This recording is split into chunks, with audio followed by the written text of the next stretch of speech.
Well, I want to start this video off with some exciting news. I'm officially going full-time running Logan's Speed Shop. So, it's a pretty exciting time to hear. It's going to mean a big year. Really got to push myself. Only working for myself, which means I get to do absolutely what I love. And it also means that you guys get the chance to have me work on your car too. I mean, you've seen how OCD I am working on the S13, more so on the Rx7, doing everything exactly how I want. So yeah, if you want the opportunity for me to work on it, flick me a message through on my Instagram, Logan Speed Shop. Let me know what you want. I'll let you know if I can do it and give you a rough price. We can work through it from there. But yeah, it's going to be an exciting time ahead. It's a bit scary, I must admit, but I'm excited to get into it. I guess I should talk about what I'll be doing. So, a lot of wiring stuff, mainly focus on that. A bit of fabrication stuff, if you need some intercooler pipes, a downpipe done, even a bit of mechanical. Hey, you might need a motor put in your car. I can do that. Let me know, maybe even build you some knuckles. But yeah, let me know what you want, I can go from there. So you've seen my work, but that's enough of that. Let's get into fixing these bloody things. Well, damn it. Just went to enjoy the Rx7 and she's gone and blown herself a power steering line. See it down here, this one here. Honestly, I mustn't have put it in correctly when I've installed it and it's just lasted this long. Must have just been on the edge of the fitting. But yeah, got a bit of a mess everywhere. Basically got to the edge of the drive. Was turning a bit sharp out here. And then I've just closed the road and power steering. Gone down to the end of the road, turned around, came back, and yeah, parked it up. It's gonna go out and do a bit of a build breakdown on the car. Now I might do a bit of a fix up. Just a couple of things I need to fix up on this anyway. Still why not? But yeah, what a bastard, eh? At least it's easy to get to. I just have to take the cover off, fill up the power steering. Better get some power steering fluid when I'm out and about today now. Nice and easy. This kind of thing, I'd just be able to undo this end, lift it up, and be able to cut it in the car, or bring it out to the front. But I reckon I need to undo the fitting that's on the bottom here, which I think from memory I've got to go under the car to do, which isn't ideal, but hey, it is what it is. You got to make stuff happen. But yeah, she's gone and wrecked herself. Actually looks like it's got to split up the side. So once I get it apart, I'm going to be able to analyse it a bit better. I might have to replace that whole section of hose. Might just have got a little bit of a dud stuff, or might have been damaged. Might have put some more of a kink into it myself. Find out when it's off. Find out how bad it is. I pulled it out. I cut it. I kind of pulled it through, cut it out the front here with the big old snips. And yeah, you can see there's a big old hole that's blown out through the side. Not the most pleasant thing. We'll slip the braid off. That can go in the bin. But yeah, definitely overpressured. It happened when I was holding it at full lock. And yeah, full lock. And it just got too much for the bad boy. And split the line. So, I'm going to have to actually pull the other end off. Because, where is she? There's the braid. And it's just not long enough. I could probably pull it and get it close. Unless, I'm just looking how it's routing underneath. Seeing if it hasn't taken, nah. It's not long enough. If anything, it might have just been a little bit too short before. Might have caused a bit of the issue too, along with the overpressure. Just had a bit of a tug on it. So I'll build a new line, chuck some new olives in there, do it properly, make it nice, make it safe. New hose, ready to go in. Wow, not quite ready to go in. I've got one spare end I had here, and I've got the other one. I'm going to do a bit of mix and match, just make the 90 look a bit better with the new part. Got an olive for the old one I'm using. Just kind of make it work, you know? Got the hose. Why not make the rest work? So it should be easy enough. Slap it together, put it in, turn the pump on, bleed her up. In theory, this should only take me 10 minutes. I'll be testing it.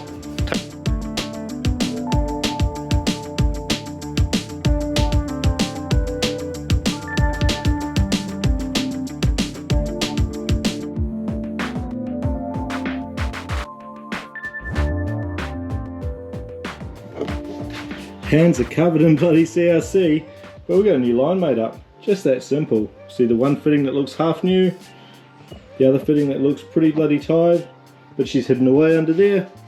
Should be good. Jack the car up, chuck it in, chuck some fluid in. Hopefully she's happy days. Hopefully it doesn't burst again. I trust my work, really do.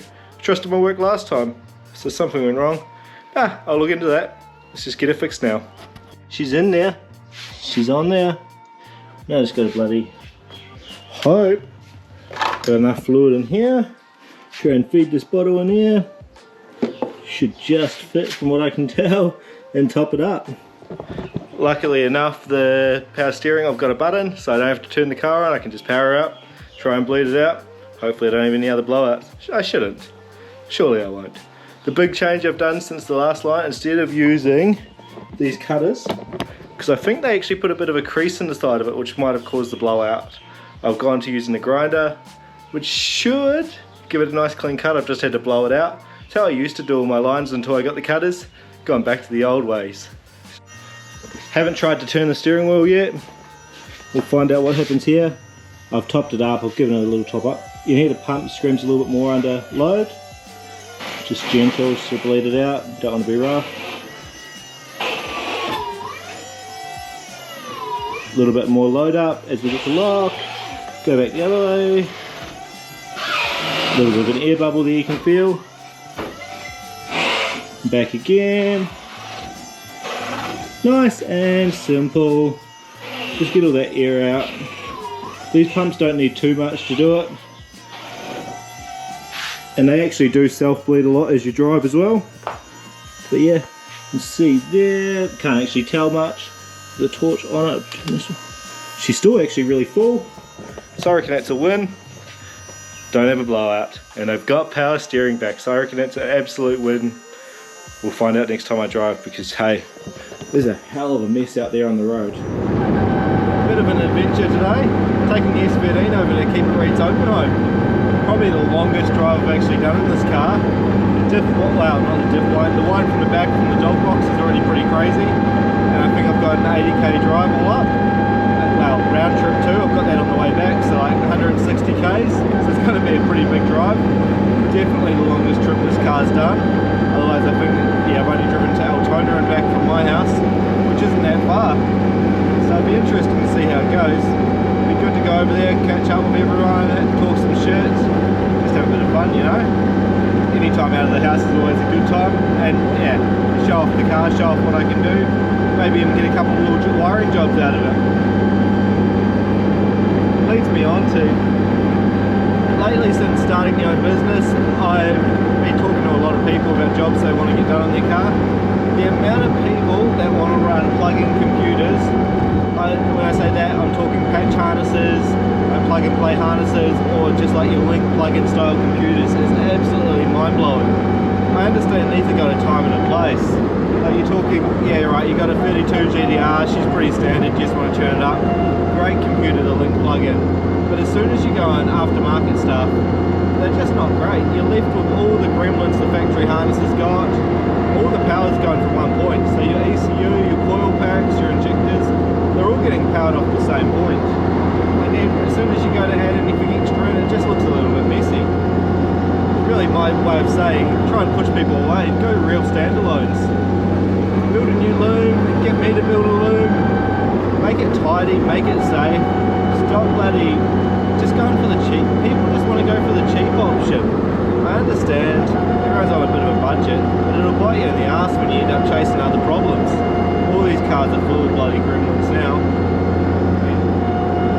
The amount of people lately I've even tried to push towards a PDM, because the body, like this car's the perfect example of it. It was so worn out. You know, people were taped into it, twisted tapes everywhere.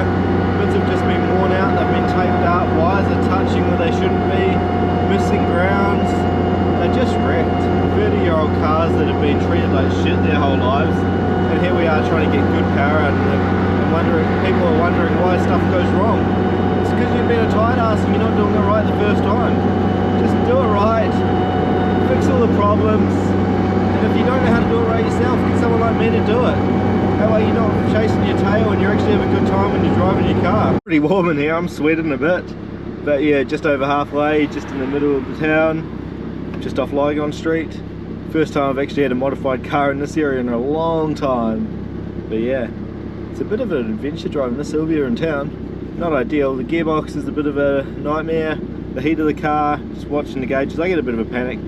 The temperature today is pretty warm, and I'm just watching the coolant climb up a couple of degrees more than usual. Making me worry, how's it going to be in traffic? I mean, it's alright, just worrying for the sake of worrying. It's a bit silly. Just want to get there, have some food and relax. Love a good tunnel. Let's see what this car sounds like in here. Put the window down so you get a bit of noise.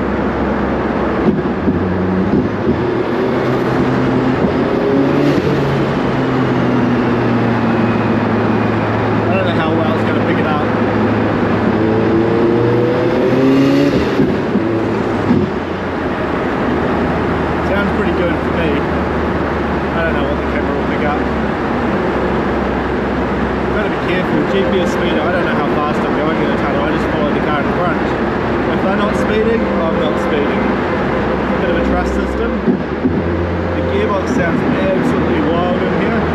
Just it clunks into gear. Like, this is third gear. I don't know if the camera's going to pick that up. But yeah. Even the echo off the wall with just the induction noise. I really wish I was running a bit more boost so it would make it a bit more prominent, but hey, for now this is pretty bloody good. Even the air's colder in here.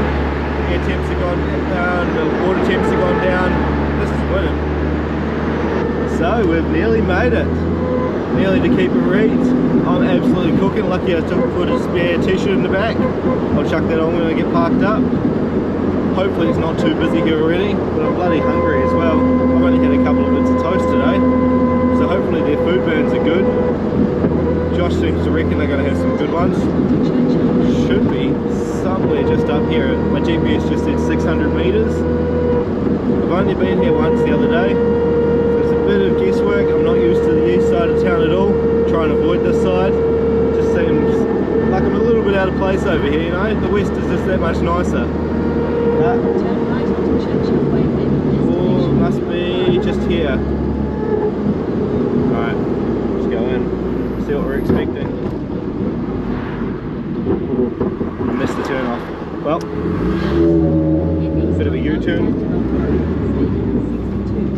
Here we are. Then turn right onto Shelley Avenue.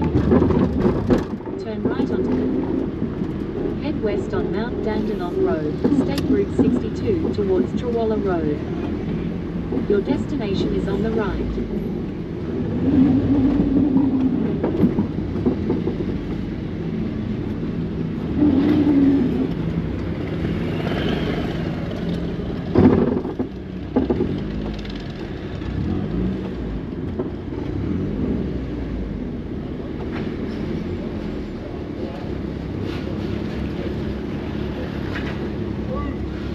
Where do you want me, big fella?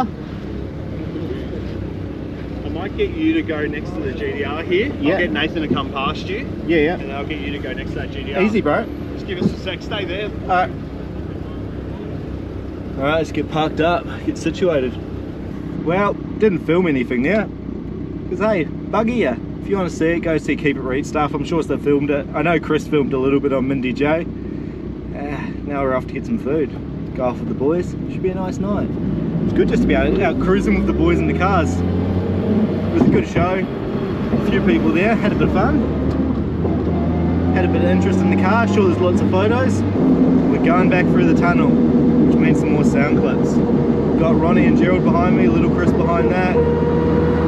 This time I'll pay attention to my RPM. I know what speed I'm meant to be going. At least it's not 80k. What does it say? 80k, we're okay.